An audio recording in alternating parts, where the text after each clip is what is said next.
Who will this new king be, King Caden? And what is the real reason for his call for help? Along with all this, what is Dr. Enrice's plan? Could she somehow want to use Goku's power? Who knows, or maybe she wants you, who haven't subscribed to the channel yet, to come to our side. While you're at it, don't forget to leave a like and activate the notification bell so you don't miss any of Goku and company's steps. With that said, folks, come with me because episode 3 of Dragon Ball Daima has just dropped, and it's insane. Goku, being Goku, almost gets blocked by the fish, or Warp Sama, and goes up against opponents. This first fight was a feast for the series fans, bringing back the joy and nostalgia of martial arts. Along with that, there's the enigmatic Glorio. This guy is hiding a lot. What an episode, my friends. And what strength he has, huh? And what was that scene of him intimidating the innkeeper with his special-looking weapon? Who really is Glorio? And why is he the only one with passage to the first world of demons, even though he's from the third world? And what is his role? Could he be a hidden juror from Dragon Ball GT and Daima? Want to understand everything? Then let's fly together through the Dragon Ball Daima portal, and it's with great joy today that I start another video here on the channel, so let's get started. And the end of episode 3 of Dragon Ball Daima marks the introduction of Pansy, the masked girl, who surely joins the fight to help Glorio recover his ship, stolen by Bergamo and a lizard. A bit later in the video, I'll explain in more detail who they are. Along with this, during the episode, we learn the name of the king of the third demon world, King Caden. Could Pansy, who always wears a mask, be hiding her face because she is royal blood or some connection to the king, or is it just a custom? Well, we'll only find out when we meet this king and learn what he can reveal to us. And why choose Goku? We know he defeated Majin Buu, but did this create some condition that gave Goku something that could be the key to unlocking or finding the Tertian Eye, which will surely bring a strong enemy to rival the Z Warriors? There are many questions and few answers, but there's a lot to discuss about this third episode of Dragon Ball Daima.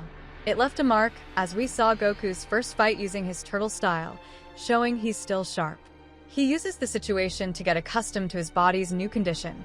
He lost size, but is still a genius in battles. This is the Goku we know.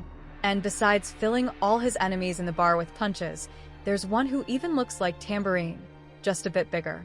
Whether it was intentional or not, it's an Easter egg. But it's the dog that looks like Bergamo from Dragon Ball Super, and the lizard who stand out.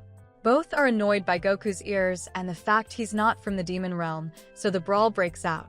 Not only Goku, but also Glorio shows his strength, something everyone expected. But he proved to be a figure of great influence in this episode. The guy's really tough, huh? And finally, right? An action-worthy scene. And Goku doesn't waste his demon realm burger, though he doesn't know what it's made of. I won't even try to guess, either, but tell me what you thought of this first fight scene and what your rating is. Anyway, let's go back to the beginning of the episode and introduce him, or rather, them. Warp Sama, the fish that is the portal linking the demon world to the outside world. And after certain events, he became much stricter about who can cross. Both crossed over, and the Supreme Kai gave Kibito the location of the warp closest to Earth. But when he found out there was a password, they had already crossed, so he couldn't contact Kibito. It might mean they need to go to Namek to discover something about the password used in the past, if there even was one. It would be the perfect excuse to get more information on the Namekians in the demon world before they migrate to the outside world. Well, we saw how warp works, this time in more detail, and we finally arrived at the third world of the demon realm, so the 7-realm theory stops here. Maybe to keep the story from dragging too long. At least for now, there are 3 worlds, possibly representing Earth, water, and fire.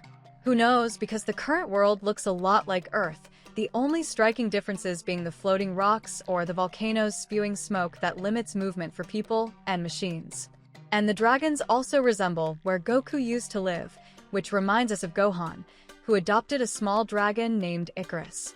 He met Icarus on one of his adventures, and the two became close friends, and he'll surely serve as a means of transport for them, as seen in the trailer. Cool, right? Well, besides all that, we have to talk about Glorio. The guy is very mysterious, isn't he, folks? Full of secrets. One of these secrets is about the interdimensional tunnel, which is an underground path connecting this third world to the second and first consecutively. But only the people from the first world and a few select ones from the second can use it. And it's incredible to see Glorio being able to use it. Then, the Supreme Kai questions him as to why, seeing as he's clearly from the third world, whose people couldn't even dream of using such a place. And he surprises us with his answer, saying he works there, doing things here and there without giving any detail. Could he be a spy? Or is he working for Dr. Enraisu and was tasked with taking Goku there for a bigger plan? It's kinda strange, to say the least, that he's listening to Goma and not being noticed. He must be someone used to this. And along with that, a question arises. Think with me, guys. Dr. Enraisu whispers ideas that the Z fighters could invade the demon realm, while at the same time, Glorio already had this secret request in hand. Curious, isn't it? Could she have gotten this information directly from Glorio? Or does she need the Z fighters' power for some plan? There's a lot of mystery. Dr. Enraisu and Glorio might be allies, or maybe not. Or they might just want to use Goku to get the Tertian. Who knows? Maybe they need someone with a pure heart. Could Glorio be a hidden Jiru? It's possible. Anything is possible in Dragon Ball. Furthermore, what if Goma and Dijizu were also used by Enraisu, who wanted to take the Z fighters out of the outer world to do something there, since she also went to the same destination as them? It was certainly on that planet Batapi, which is the closest portal to Earth in Universe 7. This could be the only way to introduce Gohan to Dragon Ball Daima, as he isn't shown on the demon planet with everyone else. What other reason or situation could introduce Gohan and Majin Buu to the series, since he's the Majin, right? It's part of the anime's theme, so it doesn't make sense that he only appeared running at the very beginning. We see a statue of the former king, which is Dabura, who's now dead and switched sides. If they saw him now, it would be quite the joke. Anyway, I liked this kind of Easter egg, and speaking of Easter eggs, this is complemented by the appearance of Dabura and his possible father, who may have used the Tertian. We'll have some filler content, but only when they intensify, or get closer to finding it. And let's not forget that, for the first time, we had information about the Supreme Kai's family, who were sophisticated as Glorio mentioned, and happened to be from the second world, so they had their luxuries. The name of his people and the Supreme Kai's race is Glind. I couldn't find anything about it. I don't even know what that is, but we'll stick to the script. For now, that's all. We also have the revelation of the name of the Demon King of the Third World, all thanks to the Supreme Kai with his spot-on questions.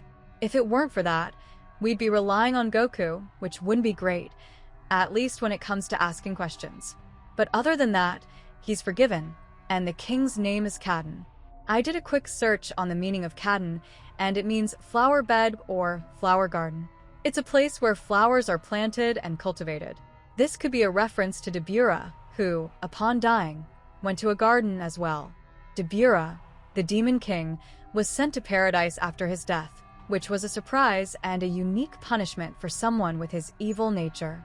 There, he experienced a peaceful and serene environment, completely opposite to the chaos and malice he was used to. Dabura found himself surrounded by a calm and harmonious environment, full of flowers, green fields, and an atmosphere of kindness. He was forced to interact with good-hearted beings, which was initially torture for him, but gradually it started to change his perspective. It's nice to remember that as well. Anyway, we didn't have much else besides Goku almost dying in the Sea of Darkness, which brings instant death. He almost died right there, and we don't know what would have happened to him, or if his soul would have been trapped in the demon realm forever. It would have been goodbye, Dragon Ball. But that's it, folks. We're really looking forward to the next episode, and I hope you enjoyed the video. Please leave a lot of comments about what you thought. Thank you from the heart, and see you next time.